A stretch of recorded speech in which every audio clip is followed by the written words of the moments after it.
Attacchi e insulti fino alle minacce di morte all'indirizzo dell'assessore regionale all'istruzione del Veneto, la bassanese Elena Donazzan.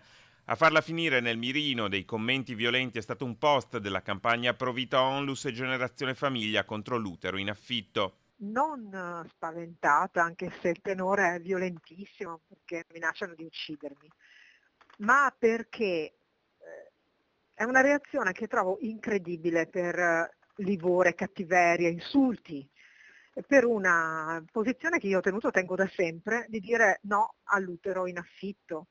E quindi proprio una violenza in risposta che è priva di qualsiasi ragione. E devo dire che, tra l'altro, trovo paradossale che si minacci di morte quando io semplicemente ho difeso la vita e il diritto di un bambino ad avere una mamma e di vivere con lei, e magari di avere una mamma e un papà e di vivere con loro.